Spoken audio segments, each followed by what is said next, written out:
Media adviser to CM Himachal Pradesh, आपका बहुत बहुत स्वागत है सर इंडिया न्यूज हिमाचल के इस मंच पर। Over to you Ayush.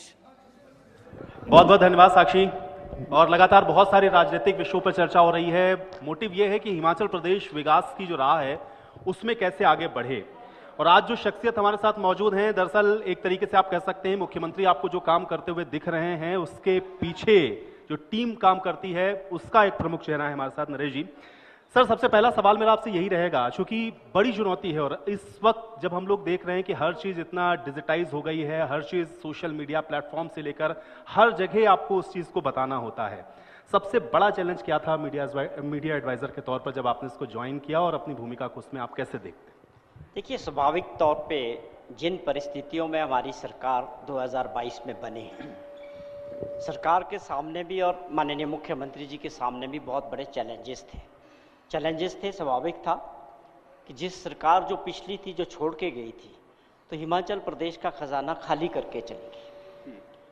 और उसके बाद ये हालात थे, जो भाजपा की 5 साल तक वहाँ सरकार रही, उनको पैसा बहुत मिला, आरडीजी मिली, भारत सरकार से मदद मिली, और जितने भी उनकी भारत सरकार की वो डबल इंजन वाली सरकार थी, पैसे की कोई कमी नहीं थी। लेकिन दुर्भाग्यपूर्ण वंश जो उस वक्त सरकार को चला रहे थे लोग, वो इस बात को नहीं समझ पाए कि हमको हिमाचल प्रदेश के हितों को किस तरह से आगे बढ़ाना है। मिसमैनेजमेंट रहा 5 वर्षों तक, और पूरी तरह से जो जितनी सहायता मिली 60,000 करोड़ के करीब जो है, जिसमें 5 साल तक 40,000 के करीब जो है आरडीजीएस का रेवेन्यू डेफिशिएंट ग्रांट का मिला, और साथ में जीएसटी जो कंपनसेशन था वो लगातार मिला। फिर कोरोना टाइम आया, कोरोना टाइम में भी कंपनसेशन उनको मिला। लेकिन उसके बावजूद वो सरकार 5 साल तक कुछ नहीं करी। जब इलेक्शन का समय आया तो उनने 1500 करोड़ रुपए की घोषणाएं करके लास्ट मोमेंट में ये सोच के कि हम इलेक्शन के समय में इन घोषणाओं से लोगों को प्रभावित करने का जो प्रयास किया, वो हमारे लोगों पे और हिमाचल के लोगों पे बहुत बड़ा उसका स्ट्रेस आया, और कर्जा जो था वो बहुत तेजी से उन्होंने लिया। तो वो एक सबसे बड़ा चैलेंज सरकार के सामने और मुख्यमंत्री जी के सामने था। उसके बाद सरकार बनते ही आप समझें कि दिसंबर में सरकार बनी, और 23 में जो आपदा आई हिमाचल प्रदेश में, सबसे बड़ी आपदा हिमाचल प्रदेश के लोगों ने अपने जीवन में ऐसी आपदा जो बरसात के कारण नुकसान हुआ, बहुत सारे लोगों ने अपनी जानें गंवाई, सरकारी संपत्तियों का, लोगों की अपनी संपत्तियों का, सड़कों का, बिजली का बहुत बड़ा नुकसान हुआ, पूरे देश ने देखा। 10,000 करोड़ के करीब जो है, जो सरकार सेंट्रल गवर्नमेंट से जो टीमें आई, आंकलन किया, 10,000 करोड़ रुपए का जो हमने डैमेजेस जो है भारत सरकार को भेजे। लेकिन उसके बावजूद भारत सरकार से हमको मदद नहीं मिली। तो दूसरा चैलेंज था। और तीसरा चैलेंज हमारे सामने था कि सरकार बनने के बाद हिमाचल प्रदेश के लोगों का आशीर्वाद मिला, सरकार बनी, लेकिन भाजपा ने जो इनका एक मॉडल था राष्ट्रीय स्तर पे चुनी हुई सरकारों को गिराने का, वो जो एक्सपेरिमेंट था वो हिमाचल प्रदेश में भी आगे इन्होंने लागू करने का प्रयास किया। लेकिन वो आपके सामने है कि जिस तरह से 6 लोग कांग्रेस पार्टी से अपनी सरकार को, अपनी पार्टी को छोड़ के दूसरे लोगों के साथ, भाजपा के साथ हो गए, और 3 लोग जो इंडिपेंडेंट विधायक थे उन्होंने भी अपना समर्थन बदल दिया।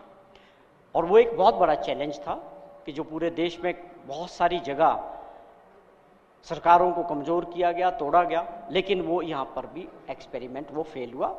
हिमाचल प्रदेश के लोगों के आशीर्वाद से और देवी देवताओं के आशीर्वाद से हमारी सरकार इलेक्शन में दोबारा मजबूत हुई।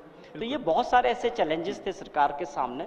ठीक है नरेश जी, बहुत सारे चैलेंजेस आपने बताए, लेकिन चूंकि विपक्ष जो आरोप लगाता है, और खासतौर से चूंकि आपने कहा कि इसकी जो पूर्ववर्ती सरकार थी उन्होंने दरअसल इसकी नींव रखी, और वो जब आप लोग सत्ता में आए तो वो एक तरीके से लेगेसी के तौर पर आपको मिला। लेकिन अभी आरोप ये लगता है कि वित्तीय प्रबंधन सरकार का सही नहीं है, क्योंकि जब योजनाओं के लिए आप कहते हैं या ग्रांट्स के लिए आप कहते हैं कि पैसा नहीं है, तो उधर से कहा जाता है कि बहुत सारी चीजें ऐसी हैं जिस पर सही तरीके से या मिस कैलकुलेशन आप लोग करते हैं या मिस मैनेजमेंट का उसका वो लोग नाम देते हैं। क्या ये वित्तीय प्रबंधन मौजूदा सरकार के देन है, या आप बता रहे हैं कि जो पिछली सरकारें थी उनकी वजह से हिमाचल की जो आर्थिक स्थिति है वो सही स्थिति में नहीं नजर आती है? क्या है इसके पीछे का? मैंने आपसे जिक्र किया कि पिछली सरकार ने जो खामियां छोड़ के गए, जो कमियां थी, उनके पास पैसा था, हर चीज़ थी, लेकिन उसको प्रॉपर ढंग से मैनेज नहीं कर पाए। फाइनेंशियल मैनेजमेंट पिछली सरकार का बहुत खराब रहा। अब स्वाभाविक तौर पे जो चीज़ें खराब थी उसको ठीक करना है, पटरी पे लाने के लिए समय लगेगा। वो काम मुख्यमंत्री जी ने बेखूबी किया। जिन हालात में प्रदेश था उससे आगे ले गए हैं, और जो एक भारत सरकार से एक हमको मदद मिलनी चाहिए थी।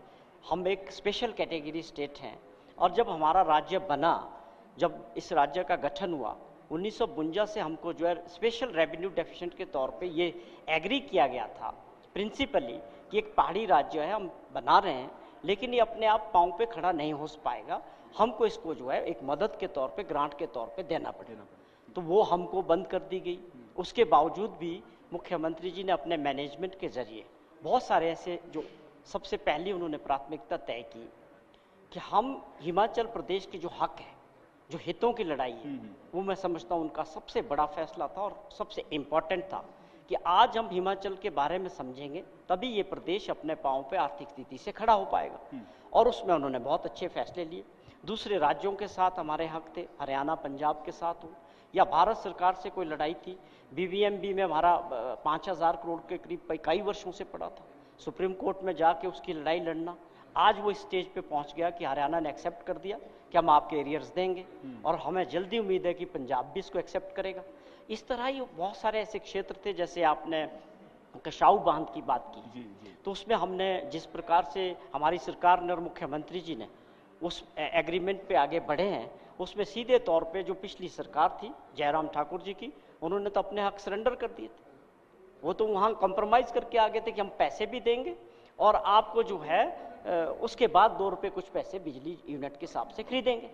आज जो एग्रीमेंट हुआ है उसमें हम कोई पैसा नहीं देंगे, और साथ में फ्री की हमारे को जो है अभी के रेट पे 600 करोड़ रुपए की हर वर्ष बिजली मुफ्त में मिलेगी। तो ये है वो हित जो हमारे लोगों के थे, जिसको समझने की ज़रूरत थी। बहुत सारे ऐसे पावर प्रोजेक्ट्स इनकी सरकार में एग्रीमेंट साइन हुए जिसमें केवल 12% फ्री पावर जो है एसजेवीएनएल के साथ, एनटीपीसी के पास, दूसरे पीएसयू के साथ, और आज जबकि हमारा जो पॉलिसी था वो 18% फ्री पावर होनी चाहिए थी और 30% फ्री पावर होनी चाहिए थी, और 40 साल बाद वो पावर प्रोजेक्ट हिमाचल के लोगों को मिलने चाहिए थे वापस।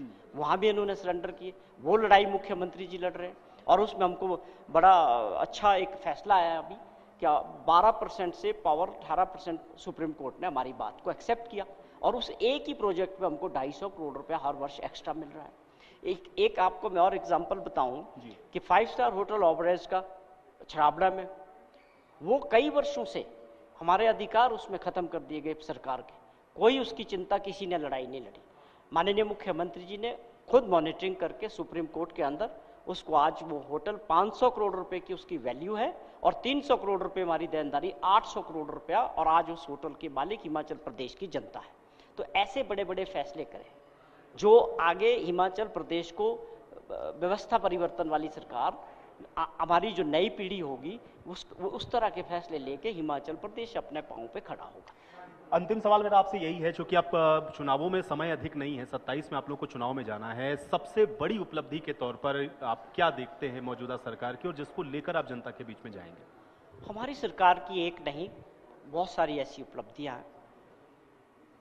शिक्षा के क्षेत्र में, खासतौर पे स्वास्थ्य के क्षेत्र में हमारी सरकार ने और मुख्यमंत्री जी ने जो नशे के खिलाफ और चिट्टे के खिलाफ जो काम और मुहिम की है, और उसी तरह ग्रामीण अर्थव्यवस्था के क्षेत्र में बहुत बड़े मुकाम हासिल करने वाले, और जो वो नींव रख रहे हैं हिमाचल प्रदेश के हितों की लड़ाई को लेके, ये 4-5 ऐसी चीज़ें हैं, ये एक भविष्य के लिए एक ट्रेंड सेट कर देगा। सरकारें किसी की भी होगी, सरकार उनकी होगी जिनको हिमाचल प्रदेश के लोग चाहेंगे, और लोग ये समझते हैं, यहाँ लोग जागरूक हैं, पढ़े लिखे हैं, कि उनके हित की बात और प्रदेश के हित की बात कौन सी सरकार और कौन से मुख्यमंत्री कर रहे हैं। तो ये बड़े मुद्दे थे। स्वास्थ्य के क्षेत्र में हम आज वहाँ खड़े हैं कि आज हमारे पास 3 मेडिकल कॉलेजेस में रोबोटिक सर्जरी की मशीनें हैं। मैं नहीं समझता कि हिंदुस्तान के अंदर कोई ऐसा राज्य होगा जहाँ सरकारी क्षेत्र में ये मशीनें लगी होगी। और हमने जो है, आप MRI की बात करें या आप CT स्कैन मशीन्स की बात करें, तो हम बिल्कुल एडवांस टेक्नोलॉजी में गए। डॉक्टरों की भर्तियों को लेके, पैरामेडिकल स्टाफ की भर्तियों को लेके बहुत रेवोल्यूशनरी फैसले 3 साल के अंदर मुख्यमंत्री जी ने लिए हैं। और इससे जो एक बहुत इंपॉर्टेंट सेक्टर है स्वास्थ्य का क्षेत्र, जो सब किसी भी राज्य के लिए, किसी भी समाज के लिए सबसे इम्पॉर्टेंट है कि सबसे पहले उस राज्यों में स्वास्थ्य सेवाएं जो है सुदृढ़ होनी चाहिए, उसके ऊपर बहुत तेजी से काम किया। उसी तरह स्वास्थ्य शिक्षा के क्षेत्र में हम पहली सरकार बनी जिन्होंने अपने बोर्ड से स्कूलों को CBSE में कन्वर्ट किया। क्यों किया? कि हमारे स्कूलों में स्तर गिरता जा रहा था और उसके स्तर को क्वालिटी एजुकेशन के लिए बहुत बड़े फैसले लिए। CBSE स्कूल्स के लिए इतनी होड़ है कि हर विधायक 4-4, 5-5 स्कूल जो है पहले दौर पे अपने क्षेत्र में CBSE करना चाह रहे हैं। क्या होगा? उससे हमारे बच्चे कहीं भी देश के अंदर कहीं भी अपने आप को खड़ा करने में सक्षम होंगे। तो बड़े हमारे पास बहुत सारे फैसले हैं। व्यवस्था परिवर्तन है जो लगातार कई वर्षों से जरूरत थी, बदल के काम करने की आवश्यकता थी और बड़े फैसले लेने की जो हिम्मत है वो माननीय मुख्यमंत्री में है। वो एक लीडरशिप है, वो बड़े काम करेंगे।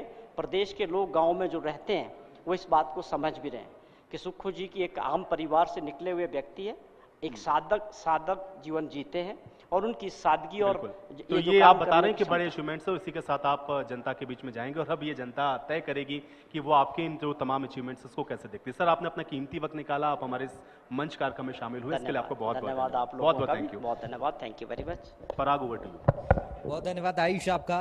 तो देखिए, बहुत धन्यवाद सर आपका। एक एक सेशन बेहद खास होने जा रहा है। एक OSD के तौर पर किस तरह से वो काम कर रहे हैं, आयुष ने जो सवाल पूछे प्रदेश के रोड